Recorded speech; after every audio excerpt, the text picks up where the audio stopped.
سلام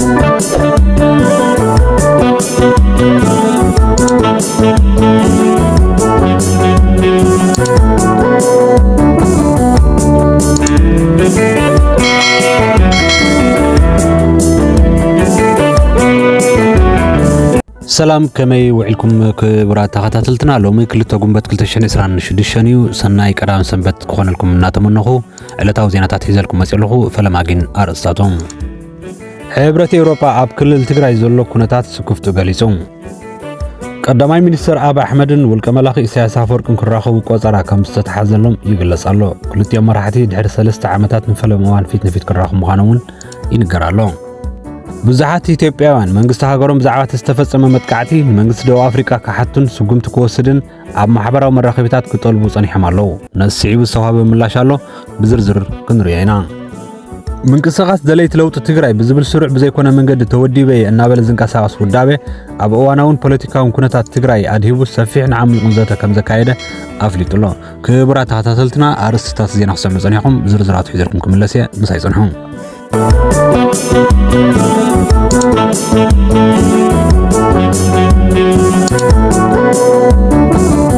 ናብ ዝርዝራቱ حبرة أوروبا بكل تجري زلوا كنتات سكفتو قليسو حبرة أوروبا بكل تجري أبز وان زرعي زلوا معبالتات بعب السكفتاي كاتلو كم زلوا أفليتو قالوا له أخوات حبرة وكلت إمباس أمريكا أو إثيوبيا زعوات زمع بالزلوا كنتات مزتاين أب تجري كم على لسكم زغنين أب تكل زلوا حدش بوليتيكا ومعبالتات مس منجست فدرال كوفيلكا بوليتيكا وزوت بمكيات كفتح كم زلوا مس مرحة حوحاتن مستي بأبي أحمد بغالن بمحبرة وميدان تراح سلطان تناوحي الكاستبالة ليتنا جنرال تادس وردن كم زتين عقاب ملس كم زي رخبون بمجلس بفلاي مرحة حوحات وعلى سلام بروتيرا مولو بمولو بسرعة بالسجنا كم استتحسب بمجلس يكون برنتي نجارات مهدا أب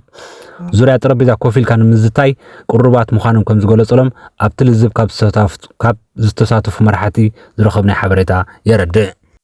حبرة أوروبا أوزوصو مجلسي كلهم وجنات هزوس من كاي وترخ جبر صاوعي تقوى أنت قربة يكون بر بوجن سرعة أبا أحمد نلزب قرب كم زي مخاني زجلس المجلس كم زردو نتي أب حدار كلتشحن عسران كلتن أب بروتيرا استفسمه قوامي سمع مقرات تصابه دون موبايل تصابه تاتكون أب حدا جازو دو زخاني يكون سقمتي كاي وصلوا التحساسي بالله بتوسخون كال أعنا وجدت نخيفتر مكل خال أزي أقداس مخان زحبر حبرة أوروبا أمونغو تجري كون فدرال منجست إثيوبيا زلوا فلوليات بسلام منجدي ببوليتيكا وزات تراي نخفتعو سوي علوم سمع بروتوريان مفرس وصل زخون يكون سقمت تقبل نتكم زي بلو زات أنقذ حبرة أوروبا أبواناو معبالتات تجري مسرت بمقبار ترير متنقطها يبلون حبرة أوروبا بكلها ومنجست تجري زلوا معبالتات بزات كفتح كم زقبو بمزخر نابقون سكاياتو بعب السكفتاي كاتلهم زلون قليس اللون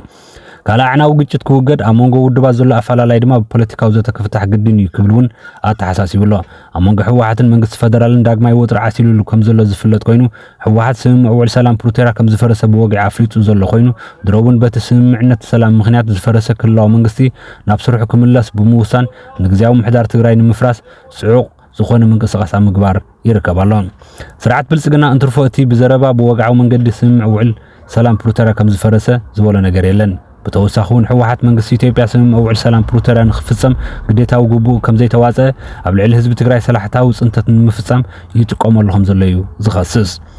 سرعة بلسقنا بوغن حواحات متصر إثيوبيا زغون حيلتات وشتن وزان تشاريخو صار سمع بروتيرا ينقسقسالو بموبايل بفلاي مسؤول كملاخ سرعة شعبيا زلو صمدو ططو كبل እናኸሰሰት خيد صنيحيو اتبزقت معربايان هاجراتن تقارب كبيد واقع كفيلم نخفرم زغبر سمع وعل سلام بروتيرا مفراس حواحات تقداديم بوغع مغلاصو مخنيات مفرسو يدما كغلصن صنيحلو سرعة بلسقنا تسمع كفصم كم زسرح نوتم معربايان بغندون أوروبان أمريكان بتخاطل بمغلاص ابز حلف كل تسمناتون كاب حرة أوروبا 160 مليون يورو فاينانساو متحبار إثيوبيا كجبر تفرارمي تمالا ماسي حبرة أوروبا سمع سلام بروتيرا مفراس زخون يكون من قدي تقبلنا كم زيبلو قليس اللون قدامي مينستر إثيوبيا أبي أحمدن والكملاخي إيرترا إسياس أفوركن كراخو قطرا 5 حزلهم يقلص الله كلتي مرحتي دحر 3 عامات نفلم اوان فيتن فيت كراخو مخانون ينقرالو ابن إسياس نبرسه كتما روسيا موسكو كم زراخبو زمناي قدم ملافنتنا حج تصابات كوينم زلو اب زراخبو مدركا بريزيدنت جبسي عبد الفتاح السيسي كم زركبون منچታት حبيرم አሎ እተው على بريزيدنت روسيا فلاديمير بوتين زدالو ኮይኑ ኣብቶ على افريكان روسيان ብዙሓት መራሕቲ አፍሪካ ከም ዝተዓደሙ ክፍለጥ ተኻይድሎ እተው على افريكان روسيان ንሳልሳይ ግዜዩ ዝካየድ ዘሎ ዋዕላ ሩስያን አፍሪካን ኣብ መንጎ ፌደሬሽን ሩስያን ሃገራት ኣፍሪካን ዘሎ ሽርክነት ዝዕቢ ላዕለዋይ መድረኽ ዲፕሎማስያዊ ደረጃ ኮይኑ ኣብ ጸጥታን ቁጠባን ቴክኖሎጂን ዘተኮረ እዩ። ኣብ 2023 ኣብ ሴንት ፒተርስበርግ ዝተኻየደ ዋዕላ ኣብ ቀረብ እኽልን ወተሃደራዊ ምትሕብባር ዘተጎረ ምንባሩ ዝፍለጥ ኮይኑ ሳልሳይ ዋዕላ ድማ ኣብዚ ሒዝናዮ ዘለና ዓመት 2026 ክካየድ መደብ ተታሒዙሉ። እዚ ድማ ካብ ካልኣይ ዋዕላ ሚኒስትራት ሩስያን ኣፍሪካን ዝተረኸበ ውፅኢት መሰረት ብምግባር እቲ ሩስያ ተዳለወ ዋዕላ ክካየድ ምዃኑ ተፈሊጡሎ። ቀንዲ መዳለዊት ዋዕላ ሩስያን ኣፍሪካን ኣብ ቁጠባን ጸዓትን ኣብ ምትሕልላፍ ቴክኖሎጂ ዲጂታላዊ ቴክኖሎጂ ምትሕብባር ኣብ ጽላት ኒውክለራዊ ጸዓትን ብተወሳኺ እውን ኣብ ንኣሽቱ ማዱለር ሪያክተራትን ዘተኮረ እዩ። ኣብቲ 2023 ዝተኻየደ ዋዕላ ብዛዕባ ስምምዕ እኽልን ምኽፋት ጸሊም ባሕርን ዘተኮረ ዘተን ካብ መራሕቲ ኣፍሪካ ግጭት ዩክሬን ሩስያን ብሰላም ንምፍታሕ ዝተወሰደ ተበግሶታት ተኻይዱ ምንባሩ ዝዝከር እዩ። እዚ ዋዕላ ሩስያ ምስ ኣፍሪካ ዘለዋ ርክብ ንምሕያል እትጥቀመሉ መድረክ ኮይኑ ጸቕጢ ምዕራባውያን ንምብዳህን ዋልታዊ ዓለማዊ ስርዓት ንምዕባል ዝዓለመ ኮይኑ መብዛሕትኡ ግዜ ጸረ መግዛእቲ ዝኾኑ ትረኻን ፕሮፓጋንዳ ንምብዳህ ዝካየደሉ ዋዕላ እዩ። እዞም ክልተ ውልቀ መልእኽቲ ኣብ ርእሰ ከተማ ሩስያ ሞስኮ ከም ዝራኸቡ ቆፀራ ከም ዝተሰሓዘሎም ዋላ እኳ እንተተገልጸ ዝራኸቡሉ ዕለት ግን ክሳብ ሕጂ ብንጹር ኣይተገልጸን ኣሎ።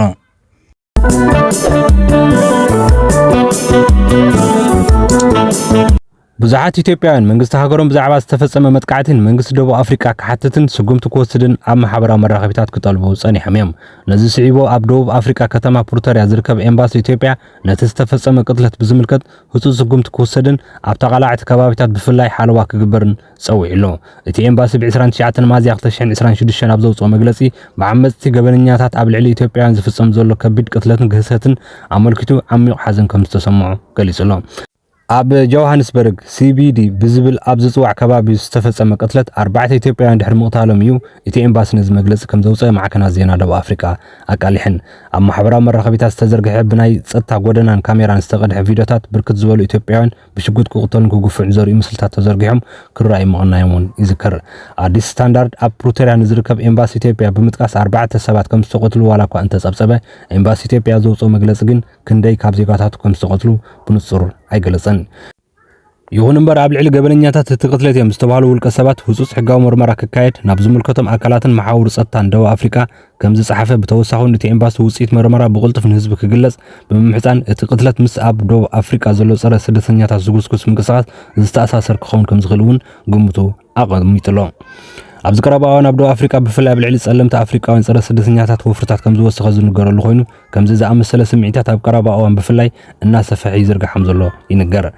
እቲ ኣብ ቀረባ እዋን ዝተፈጸመ ቅትለት ስዒቡ ተወሳኺ ክሳራ ህይወት ንምክልኻል ጸገማት ኣብ ዝረኣዩሉ ከባቢታት ፍሉይ ሓለዋ ክግበር እቲ ኤምባሲ ከም ዝሓተተ እውን ተገሊጹሎ። እቲ ኤምባሲ ኣብ ደቡብ ኣፍሪካ ዝርከቡ ኢትዮጵያውያን ምስ ካልኦት ሃገራት ኣፍሪካ ክተሓባበሩን ንነብሶምን ንብረቶምን ክከላኸሉ እውን ምስ ሓይልታት ጸጥታ ብቐረባ ክሰርሑ ኣተሓሳሲቡሎ።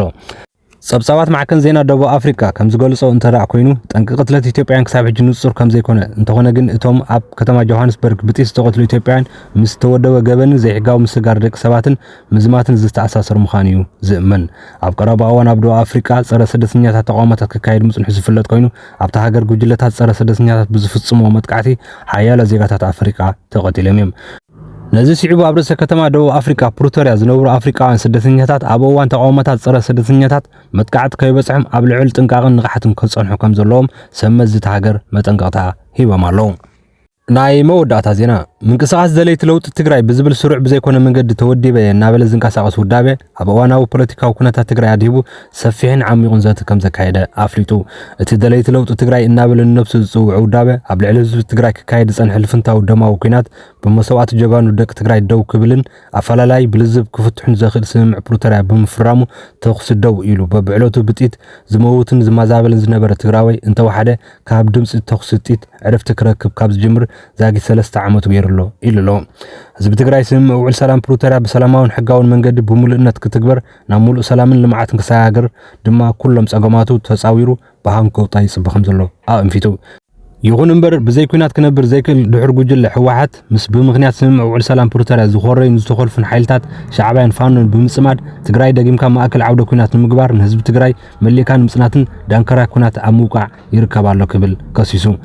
እዚ ናይ ኩናትን ጥፋትን ጽምዶ ዝበሃል ርክብ ንኩናት ቅድመ ምድላዋት ወዲኡ ፈኸራታት ኩናት ምዋጅ ካብ ጅምሩ ኳዋላ እንተጸንሐ ሕጅግና ሙሉእ ኩናት ንምእታው ብወግዒ ስምምዕ ውዕል ሰላም ፕሪቶሪያ ፈሪሱ ኣሎ ኢሉ ኣውጅሎ ብምባል ንውድብ ሕወሓት ከም መንቀልን ደላይ ኩናትን ገይሩ ገሊጹሎ ጉጅለ ሕወሓት ስምምዕ ሰላም ፕሪቶሪያ መሰረት ዝገበረ ሓቋፋይን ኣሳታፋይን ግዝያዊ ምምሕዳር ናይ ምጥያሽ ዕድላት ኩሎም ብምዕጋት ነቲ ባዕሉ ብሒቱ ብስም ስምምዕ ውዕል ሰላም ፕሪቶሪያ ክጣየስ ዝገበሩ ግዝያዊ ምምሕዳር ብሓይሊ ንምፍራስ ብሓፈሻ ድማ ንስምምዕ ውዕል ሰላም ፕሪቶሪያ ንምፍራስ ነቲ ብስምምዕ ውዕል ፕሪቶሪያ ዝፈረሰ ግዜኡ ዝሓለፈን ቤት ምኽሪ ንምምላስ ወሲኑ ሰፊሕ ምንቅስቃስ ይገብር ከም ዘሎ እቲ ምንቅስቃስ ዘለይቲ ለውጢ ትግራይ ዝብል ውዳበ ኣረዲኡ ስምምዕ ሰላም ፕሪቶሪያ ብሰላማዊ መንገድን ብልዝብን ከይተሸራረፈ ክትግበር ብስምምዕ ፕሪቶሪያ ዝተጣየሰ ግዜያዊ ምምሕዳር ንኩሎም ፖለቲካዊ ሓይልታት ትግራይ ሓቋፋይን ኣሳታፋይን ኮይኑ ዳግመ ክጣየስ ዝጠልብ እቲ ውዳበ ምንቅስቃስ ዘለይቲ ለውጢ ኣብ መላእ ትግራይ ናብ ኩሎም ፖለቲካውን ሓይልታት ተሳትፎ ናይ ህዝቢ ውሳነን ዘረጋግጽ ኣብያተ ቤት ምኽሪ ካብ ክልል ክሳብ ጣብያ ክጣየስ ህዝቢ ባዕሉ ምምሕዳሩ ክመርጽን ይግባእውን ኢሉሎ ብጉጅለ ሕወሓት ዝግበር ዘሎ ነባር ቤት ምኽሪ ምምላስ ዝብል ሓደገኛ ጻሕታርን ተግባር ምንቅስቃስ ደው ክብልን ፖለቲካዊ ኣፈላላይ ብብረት ዘይኮነስ ብሰላማዊ ልዝብን ድርድር ክፍትሑ ይግባእ ኢሉ ከም ዝወሰነ እውን ኣፍሊጡሎ ካብዛ ሓሊፉ መንገዲ ኩናትን ጥፋኣትን ብምራጽ ምስ ሰፊሕቲ ጉድለታት ስምምዕ ፕሪቶሪያ ንዝተጣየሰ ግዝያዊ ምምሕዳር እንደገና ተማዕራሪው ሓቆፋይን ኣሳታፋይን ኮይኑ ዳግመ ክጣየስ እንቃለሰሉ ዘለና ምምሕዳር ጠቕሊልካ ብሓይሊ ብረት ምፍራስ ስምምዕ ፕሪቶሪያ ኣፍሪካ ንጉጅላዊ ረብሓ ክባል ንህዝቢ ትግራይ መሊስካ ናብ ኩናት ንምእታው ዝግበር ዕንደራ ደለይቲ ለውጢ ሓይልታት ትግራይ ብትሪ ከም ዝኽንንዎ ከም ዝቃለስዎም ብምግላጽ መላእ ህዝቢ ትግራይ ኩሎም ኣብ ትግራይ ካብ ትግራይ ወጻኢን ዘለኹም ደለይቲ ሰላምን ደለይቲ ለውጥን ትግራይ ሓዊሱ ካብ ሓይሊ ሰላም ሰራዊት ትግራይ ዘለኹም ደለይቲ ለውጢ ተጋድልቲ መንግስቲ ፌደራልን ማሕበረሰብ ዓለምን እቲ ድሕሪ ጉጅለ ዝኽተሎ ዘሎ ናይ ጥፋት መንገዲ ብምዕጋት ኣብ ትግራይ ዳግም ኩናት ንከይውላዕን ክቃወሙን ክቃለሱን ኩሉ ዓይነት መንገዲ ክቃለሱ ፀዊዕሎም ክቡራት ተኸታተልትና ንሎሚ ዘዳለኹልኩም ዜናታት እዚኦም እዮም ነይሮም ብኻልእ ግዜ ብኻልእ ጽሑፍ ክሳብ ንራኸብ ሰናዩ